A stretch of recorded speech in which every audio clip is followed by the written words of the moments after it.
Survivor, we have reached the end of the wait. Alpha 19 is finally arriving. Today, the 26th of June, we are getting the Alpha 19 streamer weekend. And that means on Monday, the 29th, in just 3 short days, everyone will have access to the experimental version of Alpha 19. So what does this mean to you? Well, I'm going to go through a few things. I'm going to cover how you install Alpha 19 experimental version on Monday. I'm going to cover a little bit about the Alpha 19 streamer weekend and how you can watch me stream. And finally, I'm going to do a very quick dive into the official release notes. So starting with the streamer weekend. So what this means is that I will have access to Alpha 19, a pre-experimental version, probably essentially the same one. So beyond videos on my YouTube channel, I will also be streaming. Now it's confirmed that I will be streaming on the 27th and 28th of June, meaning Saturday and Sunday at around 11 a.m. EST, which is around 4 or 5 p.m. in Europe and 11 p.m. in Asia. I might also do a quick 1 or 2 hour stream on the 26th Friday evening around maybe 9 or 10 p.m. EST. So that'll be morning for me here, but evening for people in the US. Unfortunately, people in Europe will probably be sound asleep. And the way to catch me, well, head over to twitch.tv/videoe42 and give me a follow. Of course, my streams also normally appear here on YouTube, but they're a bit more tricky. Sometimes they don't properly show up, and usually quality is actually better on Twitch. So do make sure you catch me there. I also will have some key giveaways. One has already started, which is in the description below. Go have a look at that one. But I will also give out keys during my stream. But let's take a quick look of how you actually get it installed, Alpha 19 Experimental. So make sure you open your Steam. You have to go to the game and then you right click and hit Properties. Now the important tab here is Betas. So you go to here, and this is normally where you opt out of the beta so you don't get an update. But on Monday, once it's launched, and make sure you keep an eye out for that one, there will be an Alpha 19 experimental release branch, probably here at the bottom as well. You select that one, you close, and it will start installing it. And allows you to play around. Make sure you take a backup of your other saves from Alpha 18 because you might want to revert back and play them for a while. Don't load them in Alpha 19. They might show up as save games. Don't load them because it likely will trash them. Once you have Alpha 19, let's say you want to go back to Alpha 18, you do the same thing, Properties, Betas, and then you select opt out of all beta programs. And just for your information, if you want to try a different version, let's say you want to try 16.4, you can do that as well. Just select it, close, and it will actually install it for you. But with that out of the way, let's have a little bit of a look at the official release notes, some of the key points in there. I'm going to do a much deeper dive later on, but I wanted to do a highlight of some key things that I think are really nice or important. So the first one is the linear color space lighting. And what does that mean? Well, it's a very technical thing, but it just looks a lot better. They've gone away from the gamma system, so you can actually increase your brightness, make it look brighter without washing everything out. If you've caught some of the streams, you'll see that the colors are a lot more vibrant. They're just deeper and better, even if you have the brightness turned up a little bit. This is a huge game changer, I think. It just makes the graphics look so much better. Secondly, the interactive loading screen, beyond having really nice images, it also allows you to cycle through the tooltips. And this is something that I think is small, but can be really significant for new players. You can actually get some tips while you're loading in so you can learn how the game plays before you actually start it up. Gamepad support, not a major thing for me, but for some people who always play with a gamepad, this is always good. A big gameplay change is the critical and the survival system. So they've taken out a lot of the whole system and changed it up a lot. What big changes you're going to see is that you're going to see criticals. They're going to be incremental. As they mentioned, you might sprain an arm, you might get a broken leg. If you have a broken leg or a sprained leg and you start jumping around, it's going to get worse. It's going to take time to heal. You're going to need to have specific things in order actually to heal you. So you can't just put on a bandage regardless if you have a head injury, or you have a bleed, or you have a broken leg. You have to have specific items to help. And these are some of the basics. You have abrasions, sprained, broken legs, laceration, concussion, and infections, and all requires different things to be cured.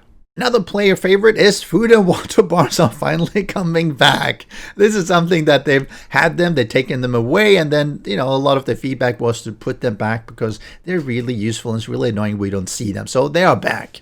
High definition characters. If you've seen some of the previous videos, I've outlined some of the new high definition zombies, and there's a bunch of them in there. They look so much better. They even have better performance because of less draw calls, and they look amazing. So definitely this is going to be a huge thing. The dynamic music system got an update. So where previously they had a couple of different tunes, and I thought they were not super bad, but a lot of people turned them off because they were just not good enough. Now they've done it a little bit more contextual. So you go to a specific trader, they'll have a specific trader tune for that location. You have a home base, a daytime tune. You have a nighttime tune. You have exploration, suspense.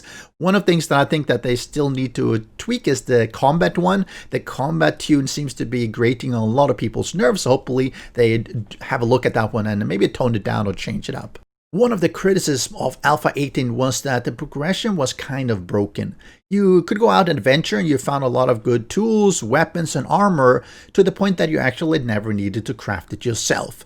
They have toned that down so that you start off by lower game stage, you find a lot more primitive Stone Age stuff, and then you find Iron Age stuff, and then you get progressively better. But it's a lot slower so that you actually go around and craft things as opposed to just looting and finding much better than you can craft. And I think this looks from the gameplay to be a better mix. Of course, it's not going to be perfect, but I think that by making this change, they've actually allowed us to actually experience the game sort of step by step, as opposed to immediately jumping into guns and high-level armor and tools. One feature that I like, but we'll see how that turns out in the game, is the on-screen sprite system. So they have been playing around with this one for a number of situations where you can see your backpack, your bedrolls, your vehicles, but also things like traders. And thrown spears is a really good one because you used to be able to throw them and you just simply can't find them. So some of these things, they're trying to put helpful markers on the UI so you can see where they are when you're nearby. But hopefully it's not something that sort of overwhelms the whole screen, but it's sort of very specific and in a good way. So it might require some tweaks as far as the distances when they start showing and when they stop showing, maybe the color, how faded they are, etc. But I think it's a progression in the right direction. Quest improvements, well, they made changes there as well. One of the big ones is that they have the opening routes where they will guide you from one trader to the next and allow you to locate them without having to literally canvas all the countryside. A bunch of world and location updates, tons of new POIs. I heard something about almost 50 or something, and they look really, really good. If you compare the Alpha 19 new POIs, they're much better than the Alpha 18, which are definitely better than the Alpha 17 and early on. So this has been really nice. Oh, it says over 40 new. Okay, so not 50, but over 40 new, but they look really, really good. And I think you'll love exploring them. One thing that we've been seeing more and more actually in the last alphas is that they have more environmental art. So I think that what they're running into is that the world atlas of the textures was getting really full. So they had to start pulling things out. But that means that the world gets, well, not as rich. So instead they've been making all these blocks that basically are individual items, such as they mentioned hardware store shelves, the rotten produce bins, clothing racks, etc., which are individual assets in the game, blocks that are the POI builders are using to put down to just create a lot of character. One of the downside, of course, is that these ones normally cannot be crafted. Unfortunately, they should be in vanilla. I don't think they've done that. I have a modelet that in Alpha 18 took most of the assets that are sort of decorative and allow you to craft them and place them in your world, and I will be expanding that to cover these ones as well. But they look really, really good, and it makes a big difference because it looks a lot more genuine when you go into these buildings. So new weapons and items. They have been filling out the tool and the weapon trees to have tech level 1, 2, 3. So we will be seeing a bunch of new things in here. They mentioned, for instance, you have the Desert Vulture, which is a magnum caliber. You have an automatic shotgun. You have the high tier sniper rifle, impact driver. You have a tactical assault rifle, robotic sledge, improved blunderbuss, and so on. And I think this is nice. This sort of makes the different tech trees that you have, though the skill tree is sort of equivalent, because before they didn't actually have 1, 2, 3 as far as tech levels. Some had 1, some had 1, 2, 3, some basically had 2, and that it wasn't quite balanced. But now they've done a better job with this. And candy. Oh, it's going to send you to the dentist. So this is an area where I personally, I like it and I don't like it. Now, I'd like that they put in new buffs, I guess I would call it, to the player, short-term modifications to improve gameplay or change gameplay, which is nice. So what they've done is they've added candy to the vending machine. So there's a bunch of them here. I covered them also in a previous video, and I'll do a deep dive later on as well in another video. But here's a basic of what they are containing, and it's nice and everything. What I wish they would do instead, candy simply doesn't seem to be thematic, really. I mean, a candy that makes you basically immune from fall damage or make you fight better, it's a little bit of a weird thing. Or what I think that they should be doing instead, they should have said, hey, these are basically zombie virus tech that the scientists have come up with, extracted the DNA, whatever, and done whatever manipulations. You have these booster shots based on the zombie viruses, for instance. Then it would make sense to, for instance, run faster, because some of the zombies are fast runners, maybe have fall damage reductions, because that's what the zombies have. Maybe you punch faster, punch harder, mine better, because again, these are all physical attributes that you can imagine the zombies having. And then you give them a negative side effect as well. So maybe you have fall damage reduction during the 5-minute period, or maybe 10-minute. But then after that, you have maybe 3 minutes where you are more tired, you're fatigued, you walk slower, maybe you need to eat a lot more. And you do that for all of these different booster shots, instead of just having candy, which seems so kitty and fluffy, unfortunately. As a system, yes, but I think that needs to be renamed something more thematic. Maybe they will be doing that in the end once they get the story in there, but I think that would make sense. Sort of be something that the Higachi pharmaceutical, they come up with a bunch of these ones, so you need to unlock them. Maybe you need to find the correct scientists who are selling them and not just vending machines, and sort of build it into the story. Candy, I think it just doesn't gel. We also have a bunch of new perk books, and this is something that was needed. A few of the different tech trees that you had, or the perk trees, didn't actually have books associated with them. So for instance, you had your knuckles and your iron and steel knuckles, but there was no book series. If you had a club, you had the perks, but you also had a book series. Same thing for the magnum, same thing for the pistol. You didn't have it for the spear either. And that's going to be just balancing out, because all of these different perk trees and weapon trees need to have the equivalents in a book series. I also covered some of the perk rebalancing that they've done. They've reduced some of them from 5 to 4, 3 ranks, because they were just not useful at 5, but maybe on 3 they are. And that's nice. And they've sort of consolidated some, they split some out. So we'll have to see how these really play out in game, but it's good that they're taking a look at them. Of course, any new version comes with AI improvement, and there's a few here that they have highlighted. The enemy breakthrough system that you might have seen on the gameplay videos, where they basically bash through something and they sort of stumble in a little bit. You'll see there's a ragdoll, there's a stumble entrance, lunge, and boost, and this makes it more scary, I think, and not just a bash like a normal attack and then they proceed to just start walking, but this sort of is an animation associated with breaking through. And this also then turns into enemy fall down system. They can fall down, they can ragdoll, they can stumble, they can launch them while they're doing that. Again, makes it a lot more dynamic, a lot more, I think, engaging. You have the enemy pain stun lock, where Fatal was highlighting that he wanted there to be some kind of reaction every time you hit the zombie. Not necessarily that it's a knockback or stumble, but that they flinch a little bit, so you can actually see a reaction to you bashing them in the face. This is something that I was highlighting back in Alpha 17, that we needed more of this. We needed reaction to each hit, not just simply, I bashed them 5 times. One of those times they stumble, the rest of them they basically shrug off. There's a little bit of a blood splatter, but nothing else. And I'm really glad that he got through this one, because it looks a lot better. Head tracking, it looked a little bit spooky at sometimes when I saw it, but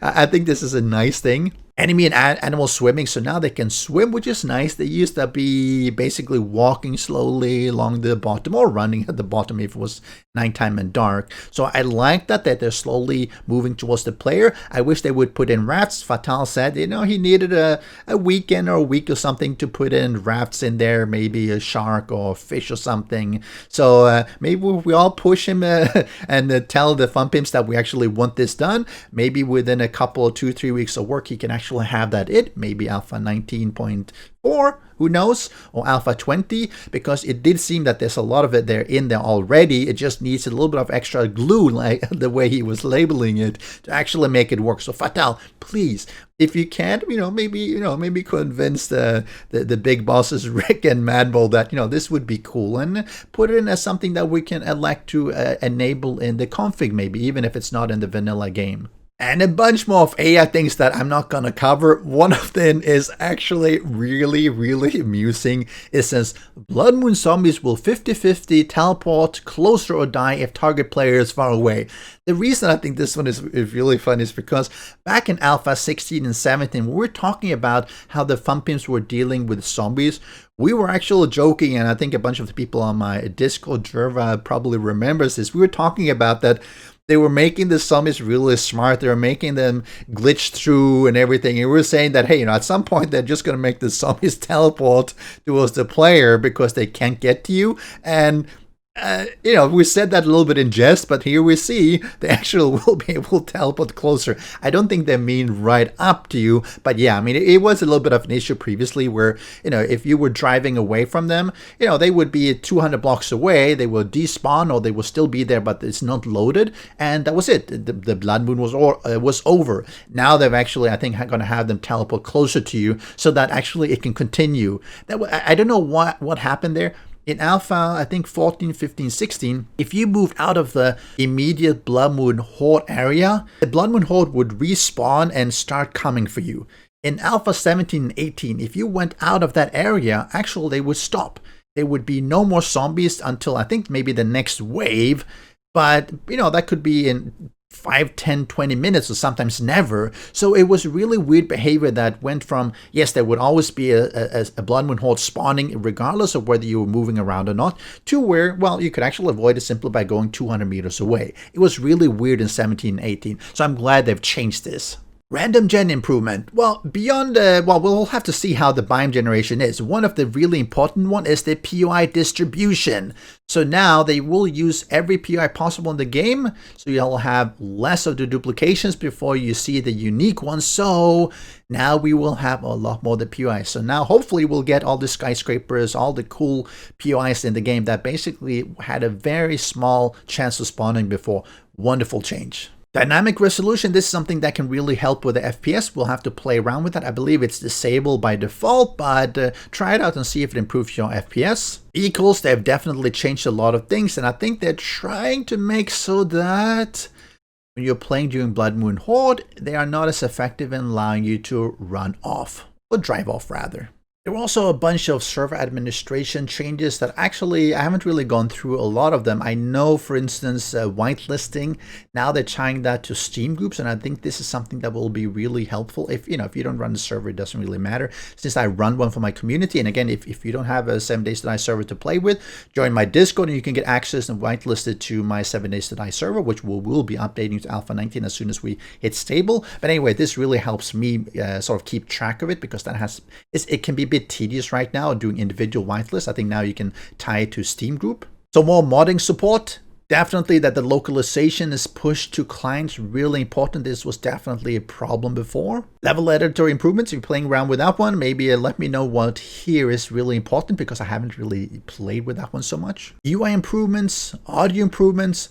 Now, analytics and telemetry was briefly discussed during one of the streams. So they are going to sometimes pull some of this gameplay data so they can understand better how the game is being used. It's all anonymized and everything. There's no specific, like I said, they're not capturing or storing any personal information. It's simply gameplay data. I wish there was a way to fully opt out of this one, because a lot of people might not care about it, but some people really do. So I wish there was a way to toggle that on and off, just like other games often have. And of course, just tons of additions and changes and everything that, we're gonna have to go through these ones and see which ones are really important, which are minor, and it doesn't really matter. You won't really notice them. But to sum up, go through the release notes. I'll put a link in the description below, and make sure set your time. Join me on my stream for this weekend and catch some Alpha 19 gameplay. And stay tuned for all my videos in Alpha 19 that I'll be putting out starting this weekend, and of course running into the next few months. Hope you're excited. I am, and I will definitely catch you again. Special thanks to the great patrons supporting the channel. If you would like to join the vetted community and support these videos, do follow the Patreon link.